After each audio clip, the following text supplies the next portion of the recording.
Hey, it's Dr. Robert Whitfield. Welcome to my Breast Implant Illness podcast. Today, we're going to discuss the question, is breast explant surgery covered by insurance? And we get asked this question routinely. And currently, breast implant illness does not have an ICD-10 code, which is International Classification of Disease code. So from coding, it's hard to get this covered because it's not recognized. Typically, what we use for the ICD-10 code for this is breast pain, because that's indicative of this issue. Many of my patients, if not all of them, have experienced breast pain at one time or another. And for us, the explant surgery is indicated when patients are suffering from breast implant illness or capsular contracture or pain associated with the device, whether it's nerve pain or breast pain in general.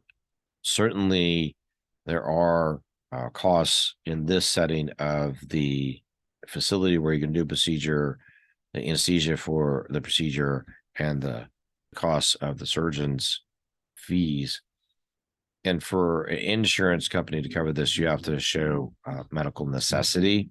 I haven't had this covered routinely. So we used to provide basic letters of medical necessity, and that became problematic. Insurers would come back to us and really wonder, what are you doing this for? Why are you doing this? It became complicated. And in 2019, in the fourth quarter, we had wound down my reconstructive practice and went basically in 2020, right before COVID, to a purely cash-based practice. And I had people who had self-administered plans be able to get reimbursement, and those were rare because most plans are not self-administered; they're through large, companies. So that takes us to how is someone going to manage to prepare for and get this done for themselves when it's an out-of-pocket procedure. And obviously, there's utilizing financing, which is not uncommon. We use Patient Fire routinely. We use Alley routinely for financing.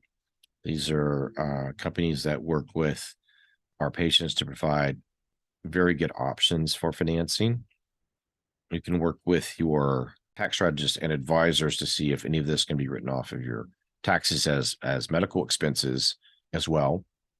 Now, obviously, it's challenging to get things funded all the time in these more complicated financial times. So getting support and counseling from your financial advisor and or other patient groups who advocate for explants and helping kind of navigate that. Certainly, if someone's not capable of the costs associated with explant surgery, there are ways to work in our program, such as HARP, to get started, whether it's on the appropriate supplements or the testing that would help elucidate other factors contributing to inflammation, and work in that program while simultaneously preparing for the financial investment of the cost of the procedure itself. But the most important thing is to actually get started on that journey and learn as much as you can about, say, for instance, in our situation, we guide patients to understand their own systemic inflammation. And it's not carefully considered enough, probably in the allopathic community, how best to enlighten, our patients about their own inflammation using testing, especially functional medicine testing and toxicity testing and hormone testing and genetic testing and food sensitivity testing versus just serum blood tests that identify liver and kidney function and blood counts and things of that nature. So there are ways to get started that aren't all about having surgery in the beginning, as you can figure out your journey and how that looks to you.